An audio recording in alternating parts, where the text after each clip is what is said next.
Warning: the following video contains explicit language, which may be offensive to some viewers or inappropriate for children. The content within this video is intended for mature audiences only.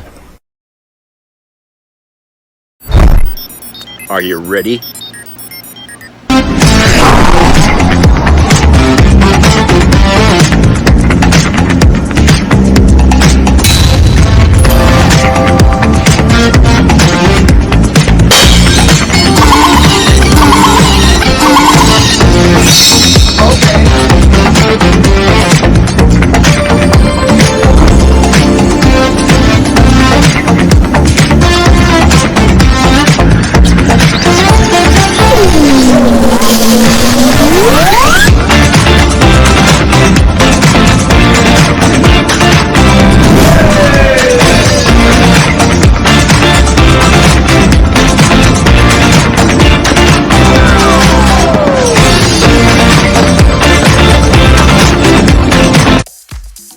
Hey everybody, it's Jeff.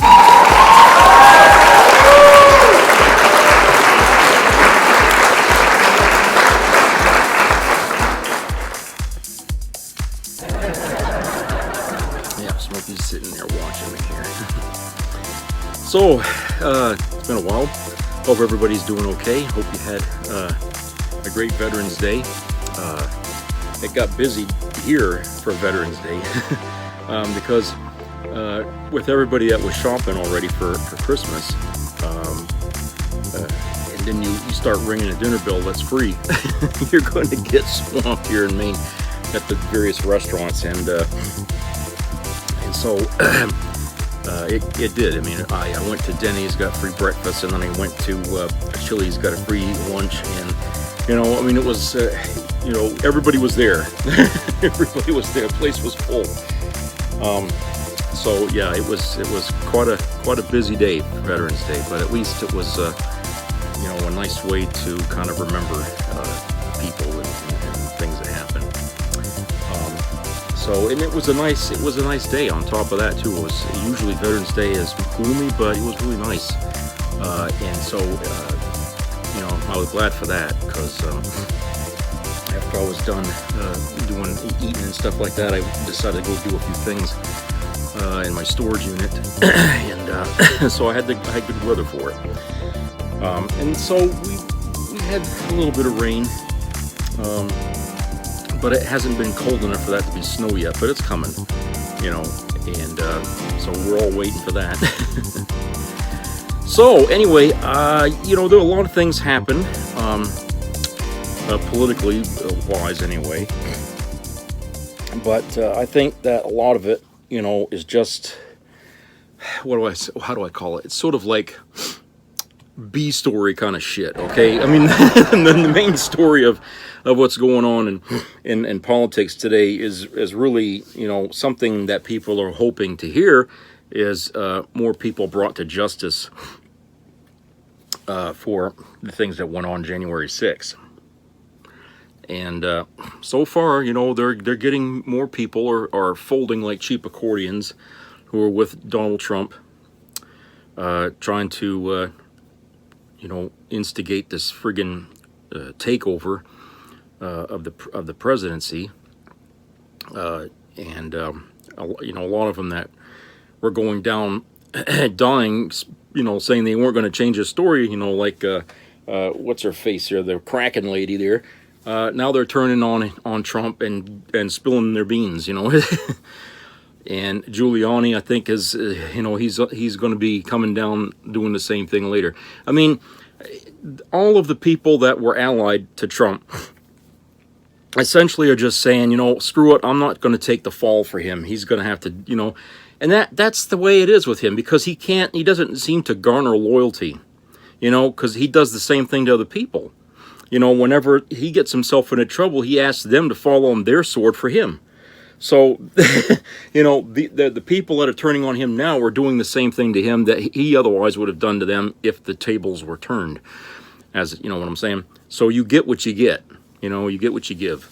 And since Trump is not a person of loyalty, he's not going to get loyalty in return for the things he's done. That doesn't seem to matter to the supporters of his campaign to run for president. They seem to like him to be just as dishonest as he has always been, and to continue to lie and make up shit like he's been doing, which is why I can't understand why they don't all love Santos, because he does that same damn thing. But yet nobody wants to stand behind that guy, George Santos.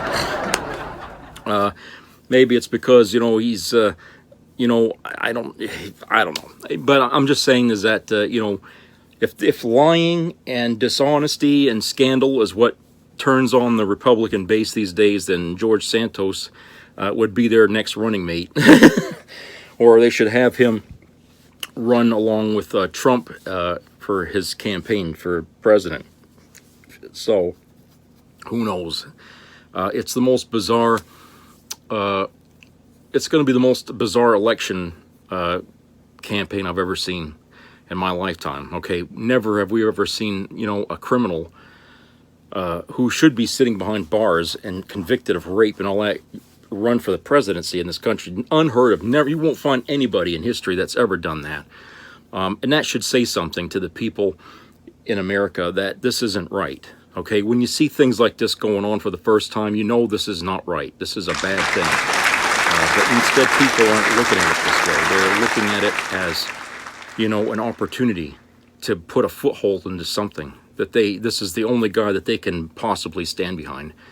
So I don't know. It's really bizarre. It's very bizarre, and it's really hard to understand why people are doing what they're doing right now. And I think that that is dangerous, because even though we might dodge this bullet with Trump, that doesn't mean somebody else down the road, as bad as Trump, won't have a better chance at being seated in the White House, which has been said already by lots of different people, you know, like Robert Reich and stuff. Stopping Trump isn't going to be the end of this kind of bizarre, extreme right-wing wave of shit that's coming. You know, there'll be others just like Trump down the road.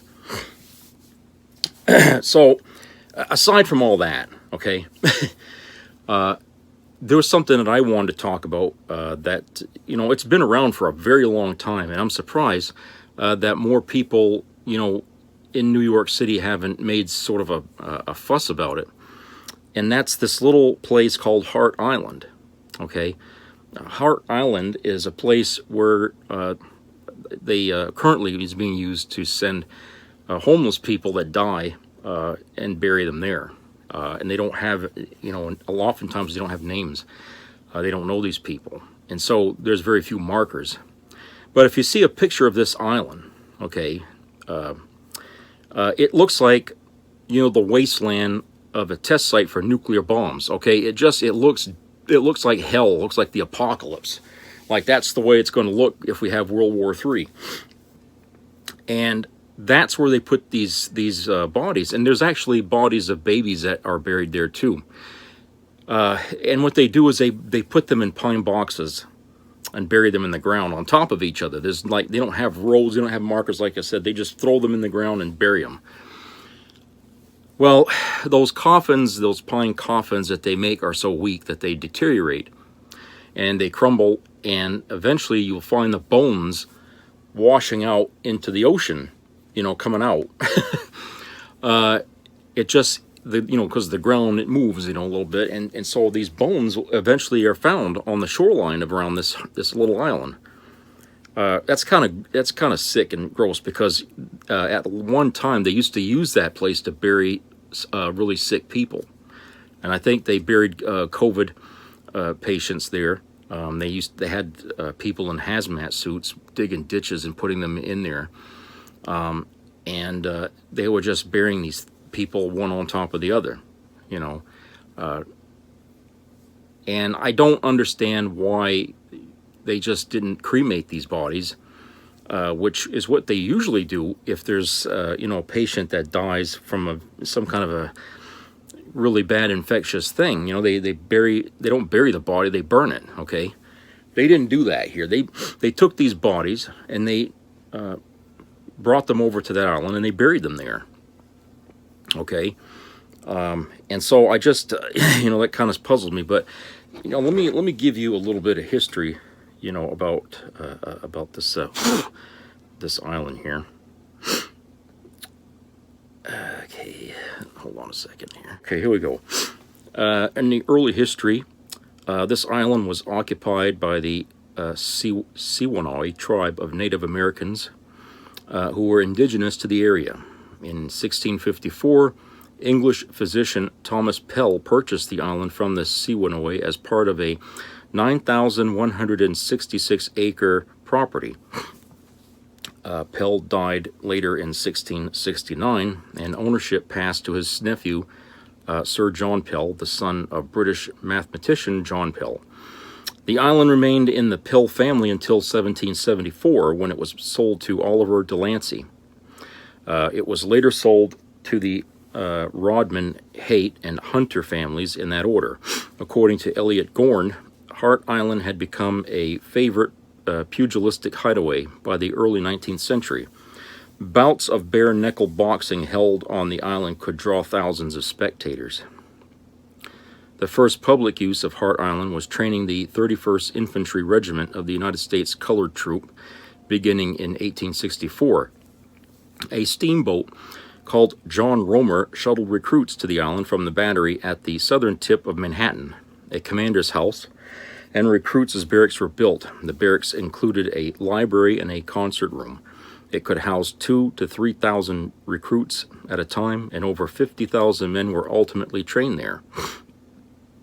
In November of 1864, construction of a prisoner of war camp on Hart Island with room for 5,000 prisoners started. The camp was used for 4 months in 1865 during the American Civil War. The island housed 3,413 captured Confederate Army soldiers. Of these, 235 died in the camp and were buried on Cypress Hills Cemetery. Following the Civil War, indigent veterans were buried on the island in soldiers' plots, which were separate from the Potter's Field and at the same location. Some of these soldiers were moved to West Farms Soldier Cemetery in 1916, and others were removed to Cypress Hills Cemetery in 1941. The first burials on Hart Island were those of 20 Union Army soldiers during the American Civil War. On May 27, 1868, New York City purchased the island from Edward Hunter, who also owned nearby Hunter Island, for $75,000. City burials started shortly afterward. In 1869, a 24-year-old woman named Louise Van Sickle, who died in Charity Hospital, was the first person to be buried in the island's 45-acre public graveyard. The cemetery then became known as City Cemetery and Potter's Field.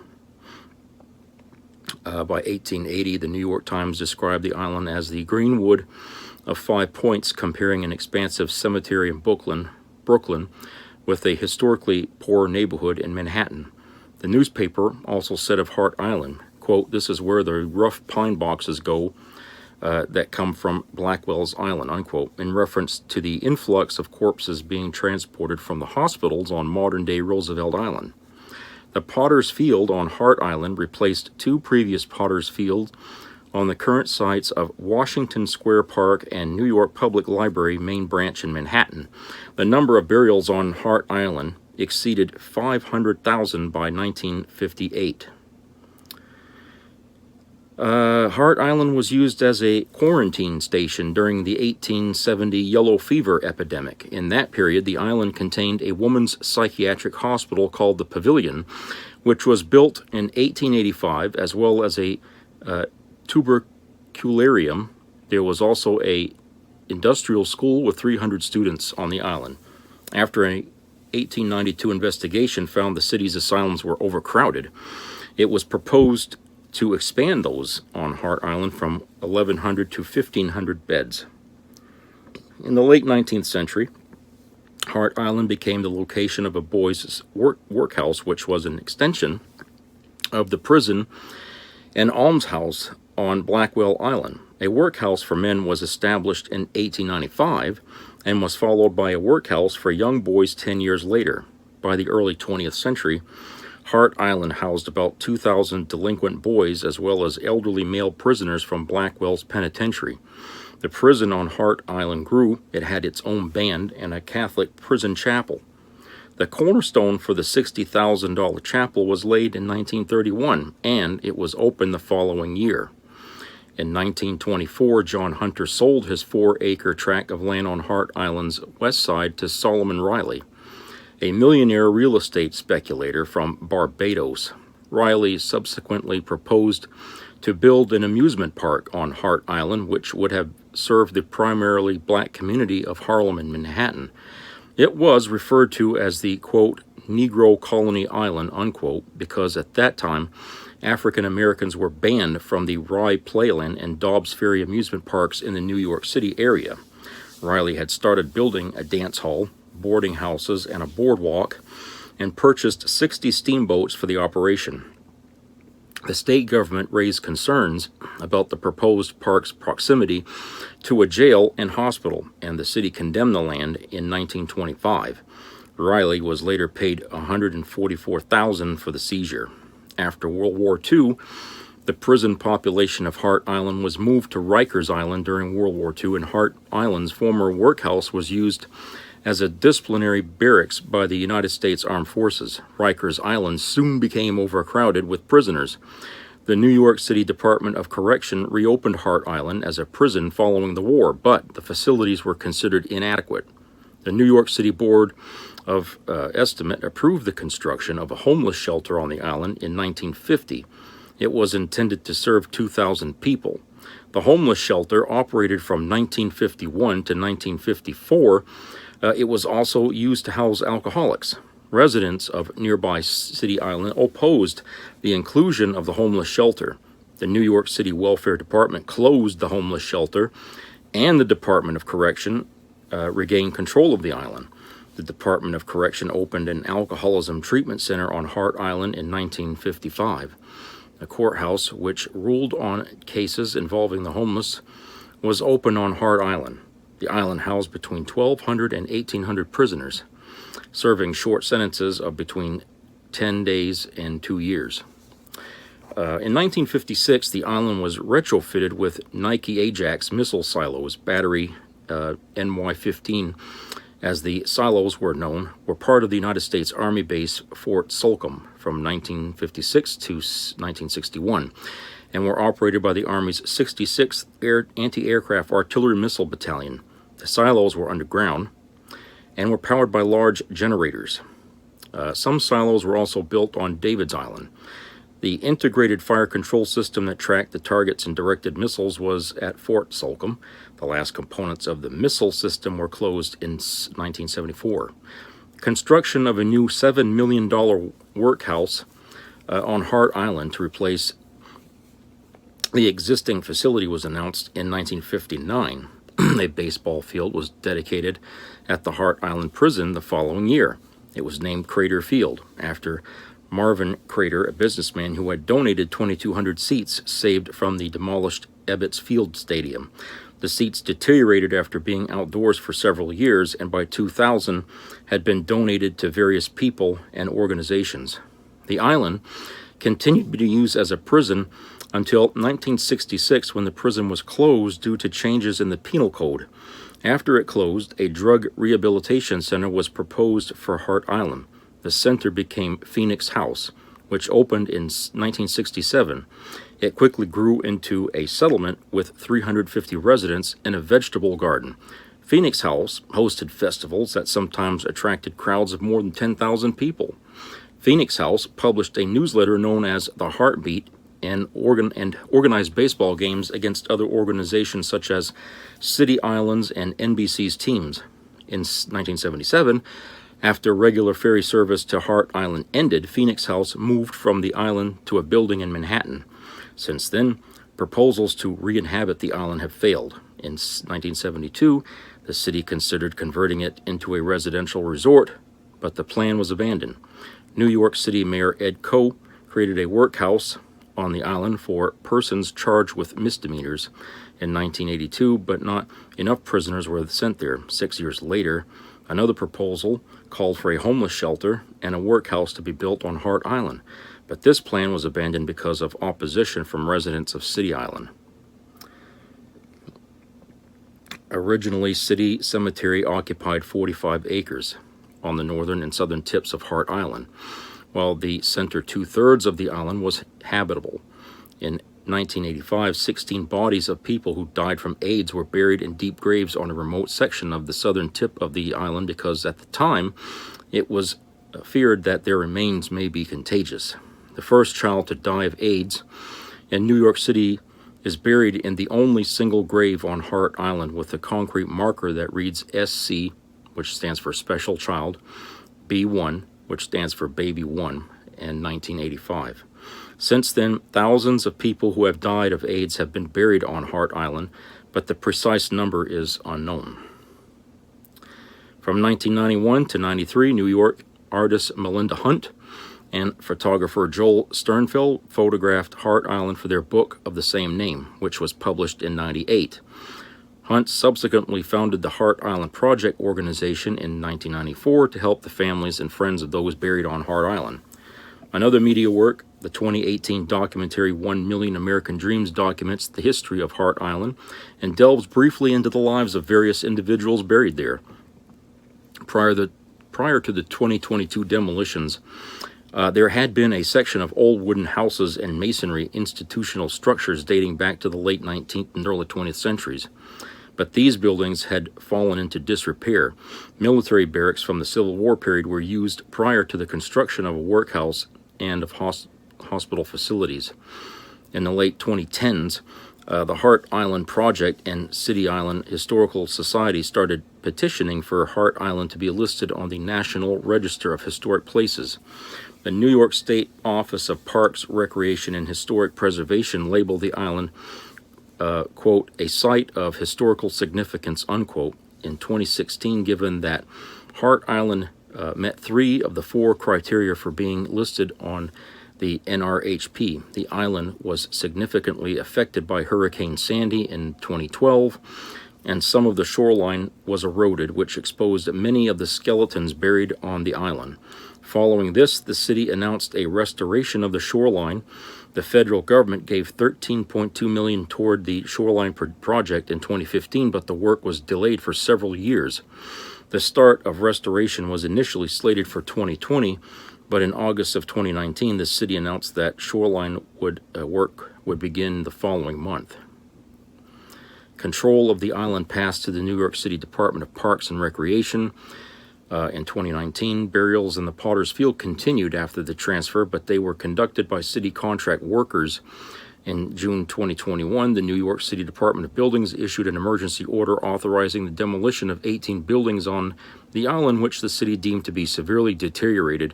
16 of these buildings had been identified for demolition in a March 2020 report, but even then, some of these structures were also identified as being easy to repair.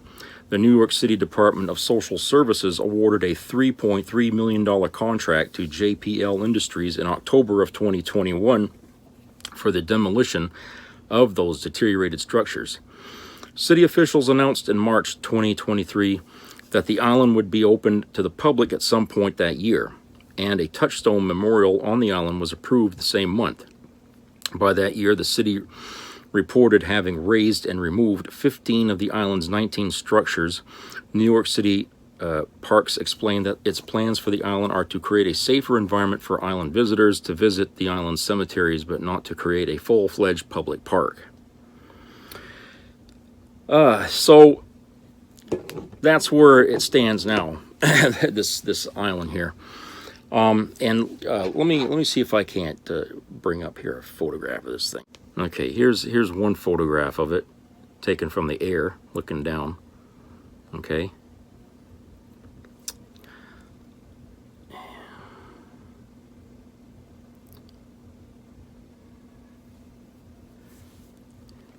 There's another picture of it. You can probably find these yourself online. Just put in Hart Island and the images will show, you know. But what I'm trying to show you here is the condition of this island, which is not very big, okay? Like I said, it's very small, but it's been used for so many different things. I think, you know, you got that, you know, the image there of of after all the time it was used for this and for that and for, and what happens is when they stop using it for certain things, what was there before just simply gets left behind. Okay. And it's sad that at the same time you have bodies buried there. Okay. And nowhere on this island practically you'll know, there's no way to know who's buried where, because a lot of these people didn't have names and they give them numbers.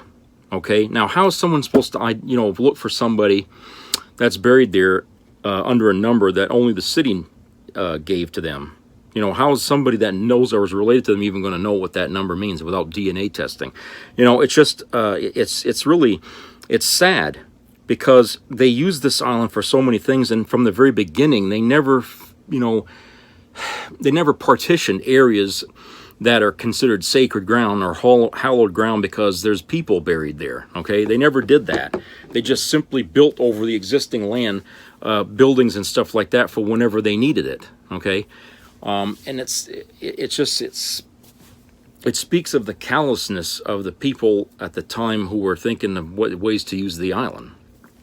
Okay, now as a Civil War site for people buried there, why they didn't take that island and just make that some kind of a special cemetery for, I don't know, because right here in Maine we got places that people died that were in the Civil War and they're buried right in with the rest, in nice cemeteries and all that. But for some reason down there, these poor people, they just simply got meshed in with all the other bodies there, and I don't get it, so it's like you wouldn't even know that people from the Civil War were buried there unless you read the history of the damn place, So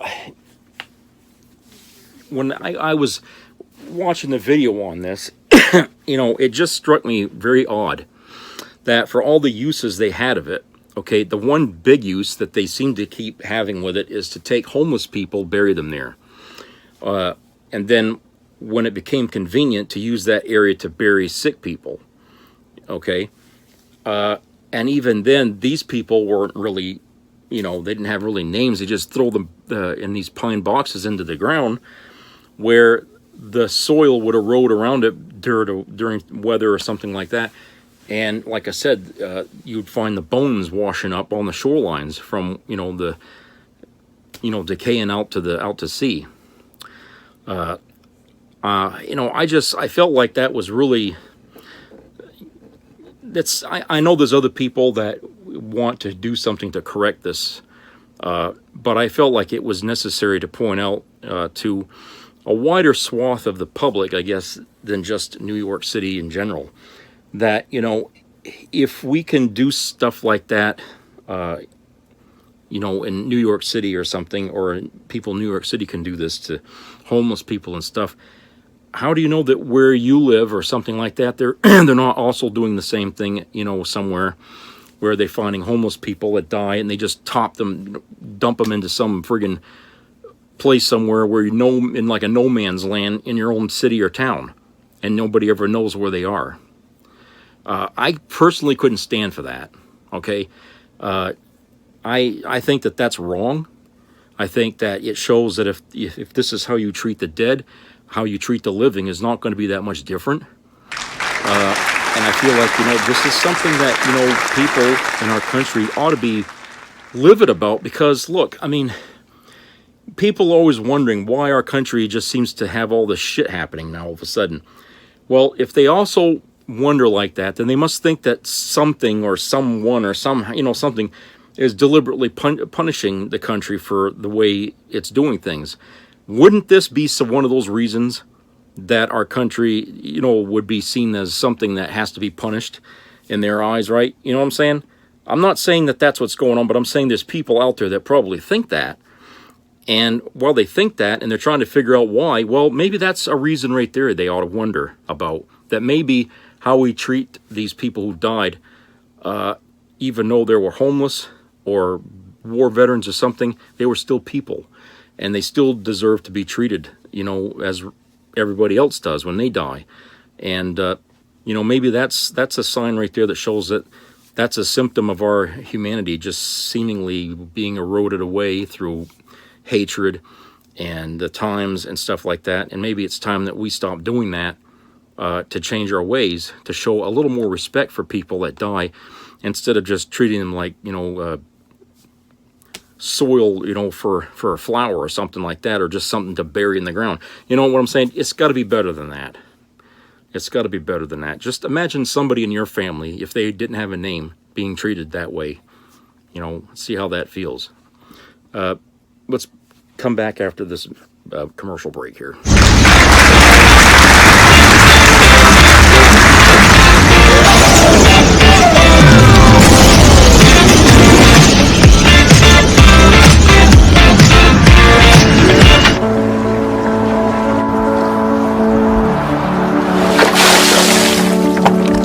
This is me.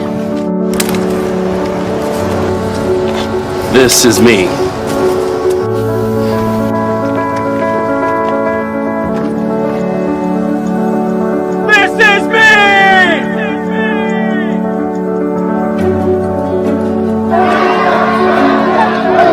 This is me.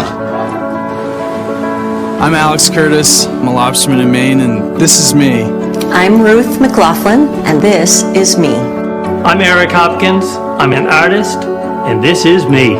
This is me. Me. This is me. This is me. This is me. At the end of the journey, the main thing is you. Original. Infrastructure. Nobody can do that like me. The infrastructure is very easy. An infrastructure will get that done easily. We're going to put up one of the big and great infrastructure bills of all time. We'll call it Infrastructure Week. Okay, here we go. Yeah. Bravo. 4 long years, Donald Trump disgraced America, laughing with mass-murdering dictators, Vladimir Putin's puppet. You know, the people of Crimea, from what I've heard, would rather be with Russia than where they were. The world laughed at us. You know, Hezbollah is very smart. They're all very smart. No more. The people of this nation have spoken. At this hour, my friends, democracy has prevailed. Today, America once again leads the free world. A respected leader, steady, determined, who knows America is great because America is good. We stand with Israel. Today, tomorrow, as we always have. Under President Biden, our friends are stronger, our enemies weaker. This is not about party or politics. It's about the security of the United States of America. A strong economy at home, a respected America abroad. President Joe Biden, an American president.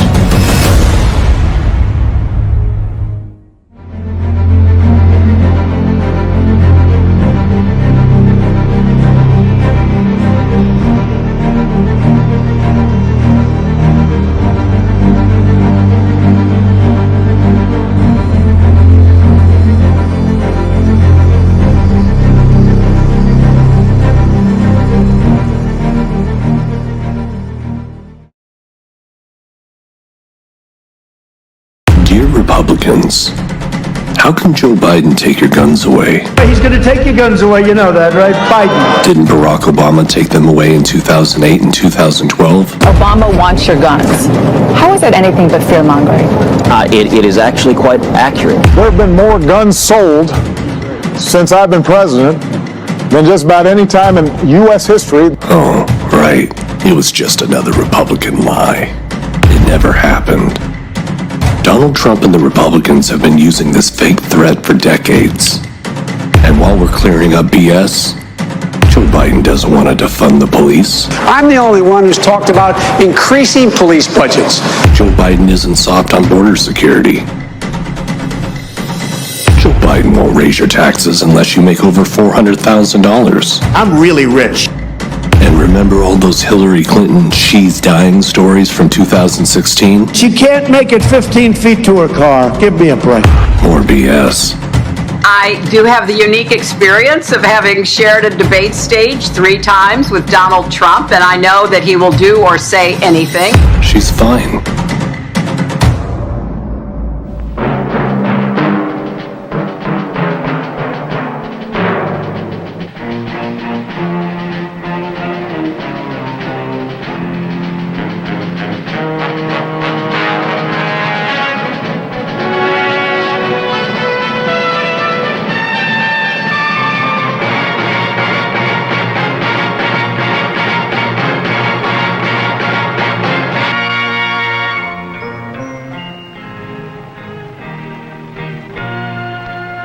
Some people have a deep, abiding respect for the natural beauty that was once this country.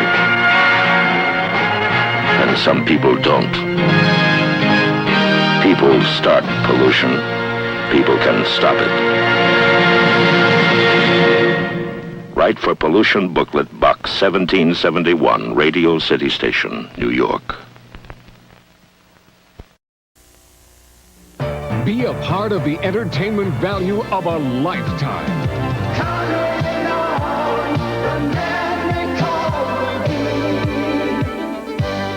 I loved it. It was the best performance I've seen in a lifetime. I loved the show. I liked it very much. He's a very entertaining man. It's well worth the money. Now appearing in Charlottetown, coming to Halifax November 6th to the 18th, and St. John November 20th through the 26th.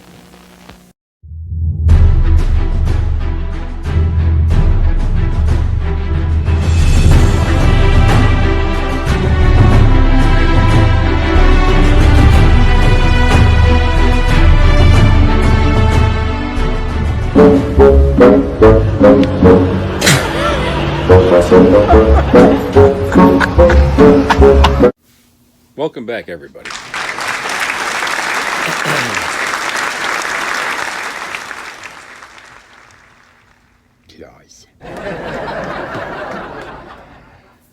So, anyway, to change the subject here, I see that the next part of the Dune movie is coming out soon, and they have.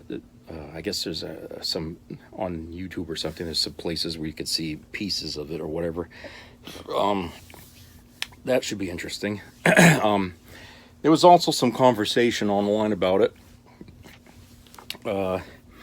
and a lot of people seem to like the new version, or at least how they're doing this new version of Dune. And they asked people, well, which version do you like better? The 1980 version or this one? Well, they always leave out the one that Sci-Fi Channel put out, which I thought was good too. I kind of wrote down in response to the discussion that each version of Dune, as they made it for television or the movies, I enjoyed. Okay, I liked them all. I really do. The first version, which was done in the 80s, I liked that one because, for one thing, it had concepts in there, in that film that were really never seen before. Okay, and their attempt to try to make it look as futuristic and out of the box, sort of thinking, really paid off because it worked well for where the story is set in time. Okay, I wish, though, the only thing that I do wish, and they do have another version of this film with some added footage in it that wasn't seen in the theater, but what they should have done, I think, was at least give people some idea of what happened on its, to humanity as it goes into the main story. But that probably would have made the movie longer than it was. And I think one of the complaints about that film at the time was the length of it. But that's kind of a story, okay, which was already written, way before the movie. It's a story that really can't be told in just an hour and a half. Okay, it's a big story, and it goes on for many books, like Lord of the Rings or something. Okay, it's one of them kind of films, or stories rather. And to make that into a movie, I think they were trying to condense it too much. In fact, I think they condensed it to the point where the story actually has the meaning changed in it. Compared to the novel that it was taking its ideas from. So if you look at the movie from 1981 or 2, when that was made, and you read the book, there's going to be a lot of differences in the story and a lot of things in there that were left out that you just think, why did they take that out? That's important. And that was one of the things about that film that was really, I wish they didn't do that. But it would have made the film longer, you see. And I guess they didn't figure that the film would be good enough to make a sequel out of. I don't know. They spent a lot of money making it for a film nobody thought they'd have to come back to. I certainly would have said, look, if we're going to do this story, let's do it right. Let's make sure that it's told the way it's supposed to be told, because there's a lot of stories inside the story that are going to mean something at the end, at the final chapter of this thing. That's really going to be a revelation. And, instead of putting that in there, they cut it all out, and they just really over-condensed it, which I think a lot of fans hated that film because of that. But I still didn't hate the movie. I still liked the movie as it was made, as it is. And I liked, like I said, the creativity that went with it. But it did fall short, in telling the story properly, which is a very good story if you've ever read the book. It's not something that you should just, chop here and there. I mean, imagine if they did that to The Lord of the Rings. If they took those 3 films, and they condensed it into an hour-and-a-half movie, how much of that they'd have had to cut out in order to do that, right? So that's kind of what they did with the Dune movie back in the 80s, is they took a big story and they chopped it all up, and that's what you got. So then Sci-Fi Channel comes out with their version of Dune, and they just didn't stop with, Dune. They went and did the other 2 chapters of the Dune saga after that, which I liked because I never got to see those books televised or made that way for television. So I like that. And I did like how they, even though it was on a television budget, they still managed to keep it in the spirit of the story. Okay, they didn't have to overplay everything with these big grand things, these ideas and stuff like that. They kept it kind of simple, but yet left the feel that we are in the future here. So I did like that. And the movie, and I still have a copy of mine. I still watch it from time to time. I like it. I really do like it. And like I said, I like the other parts of it they added in there that, I'm hoping that they'll do, after they finish the second part of Dune here, they'll go and make movies of the later books of Dune, that hopefully, if they feel like it's selling enough or getting enough money, that they'll try and do that. It would be good to see that,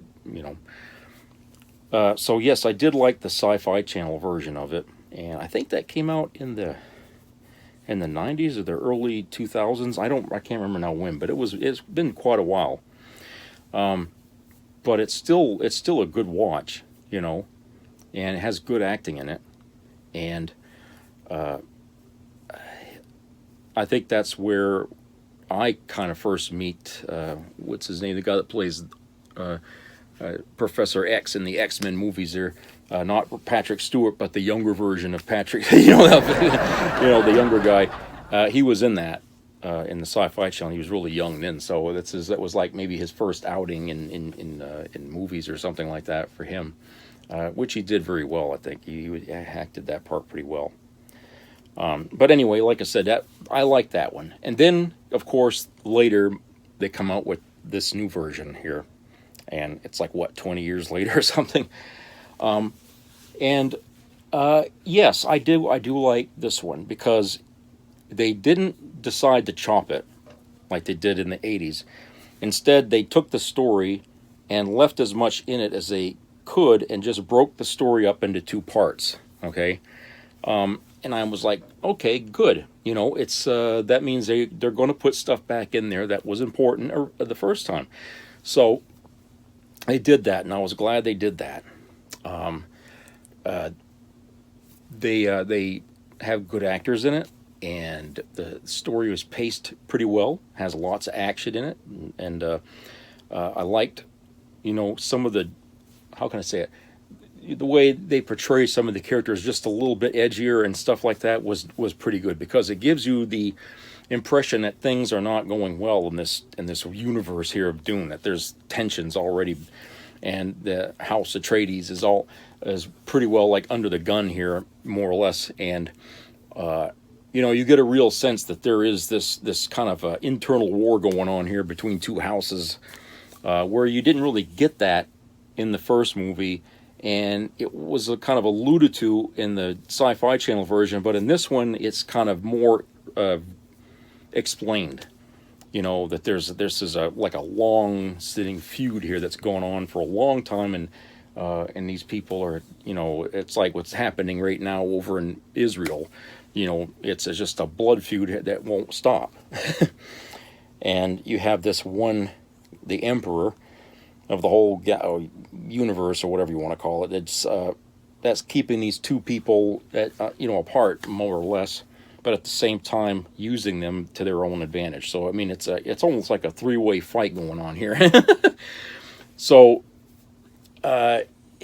with House Atreides being sort of like the underdog here, it's easy to see why all of a sudden, when they were given control of Arrakis, which is the planet Dune, why all of a sudden that was a trap, okay? And a trap that they suspected it was, but didn't realize just how quickly it would get sprung on them, and how unprepared they would eventually be for it. But like I said, they tell the story in a much better way for the movie screen.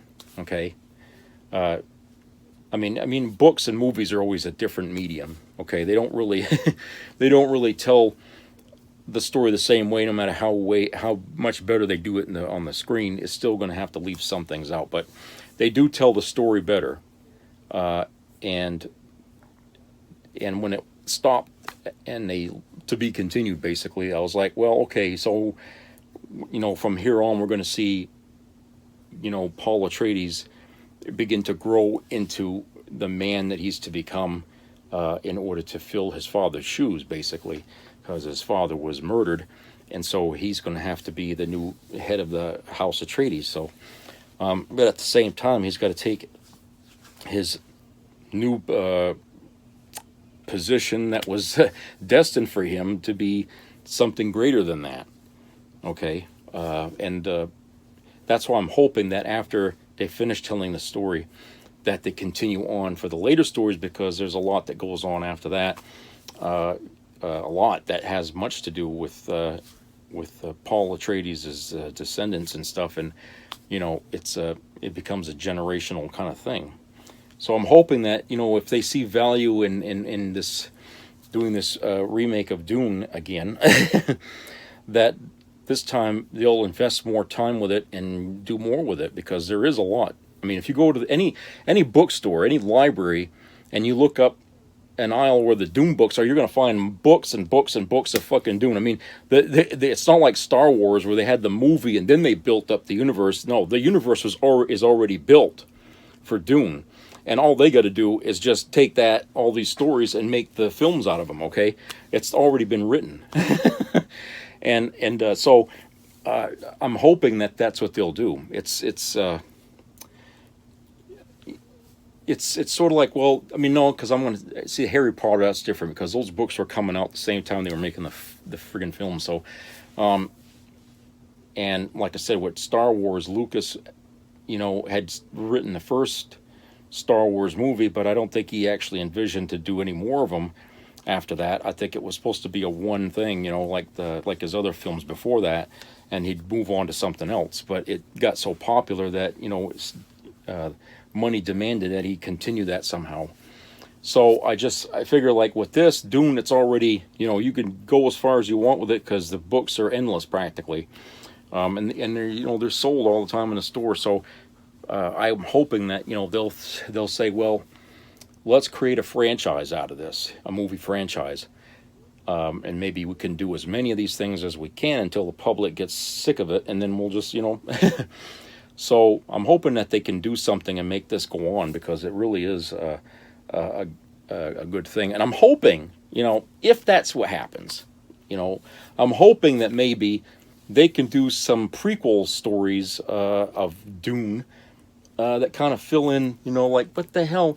How did this feud begin with, House Atreides, and Baron Harkonnen, where does it begin? Okay, lay that out. I mean, I know there's a story or two somewhere in the lineage of books that kind of goes into that, but I'm hoping that maybe they can do something, to kind of show the beginning of the feud, which goes all the way back to like the, early Earth, or not early Earth, but, towards the end of Earth's existence. Because, all these people in the Dune story are all descendants of humanity, just scattered all over hell out in space. Okay, at some point in the distant future, humanity starts colonizing the stars, and they start making their own little worlds and their own traditions and stuff, and they just totally forget about Earth.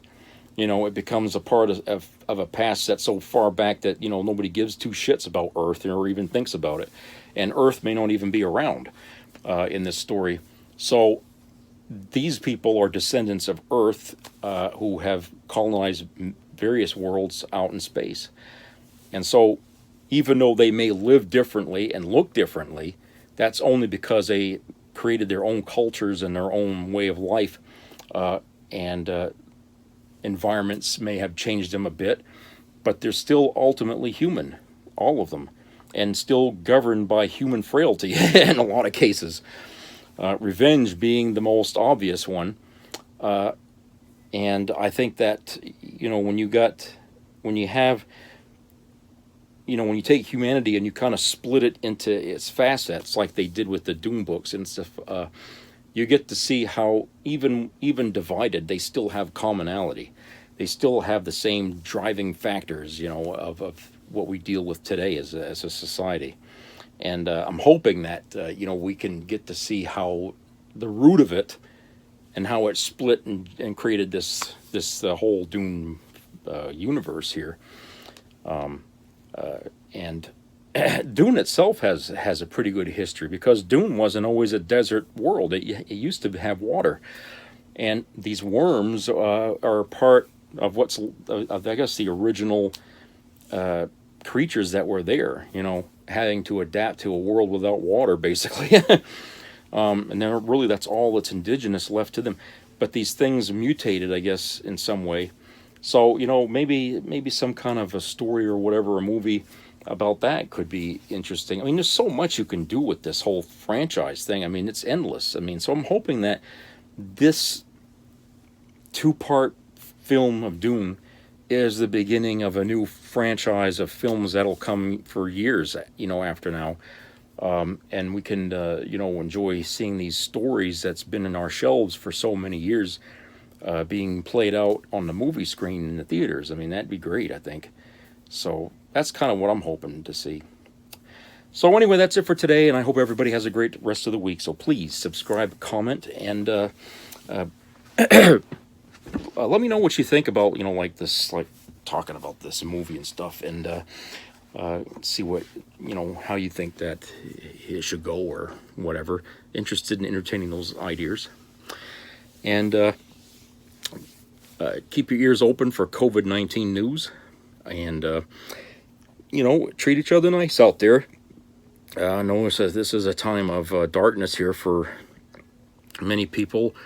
Violence has increased in our country because of this war going on right now over in the Middle East, and that goes without saying, because that happened before after we went into a war with Iraq, okay, and then in Afghanistan later. For those of you that weren't around then, that's what happened. People in this country, American, people from the Middle East that live here, they're American, they were harassed, picked on, and some of them were killed simply because they had a heritage that goes to the Middle East. It didn't matter to anybody, I guess, that they are American now and they all follow the same flag. No. And so we're doing this shit again. So it's never different. It's always the same. And I wish we could stop doing that, because these people have no root to what's going on over there. Okay, they aren't fighting over there. They didn't encourage it. Okay, they're Americans living their American life here, And what's happening over there has nothing to do with them. I mean, it's just, you know, they're watching this just like the rest of us are. And yes, they have a, you know, they don't want to see this happen. It's their, you know, home root country. They don't want to see this happen. And none of us want to see it happen. And if there's anything, all of us should be able to come together under the same flag and say we want peace over there. Okay, stop the fighting. Okay, we shouldn't be taking sides in this. I think that's the last thing we should be doing, is taking sides in what's going on over there, because no side is the right side, okay? Because this is going on so friggin' wrong. Both sides have committed atrocities to the other that are, you know, egregious. I mean, we just can't take sides in that. And I wish the United States would not aid one side or the other in this. Okay, I really don't. But I think we've been doing this for so long now that, you know, there's probably ties within ties that the government, our government, isn't willing to break just to satisfy a need to be impartial. Okay, so I hope that, you know, we can stop fighting amongst ourselves and start saying we all want this to stop, so let's come together and try to stop and demand that the war stop. Whether or not over there they care, I don't know. That's up to the leaders over there, you know, Hamas or Netanyahu. It's up to them if they want to listen. It doesn't sound like they really care about stopping a damn thing. It sounds like they want this to go on as far as it can be done. And if, you know, one side or the other wants to drop a nuke on the other, they're likely to do it, you know, who knows. But I'm hoping that this stops soon. It creates a lot of problem. So I'll talk to you all later. Please, like I said, be nice out there to each other. I'll see you again later. Bye-bye.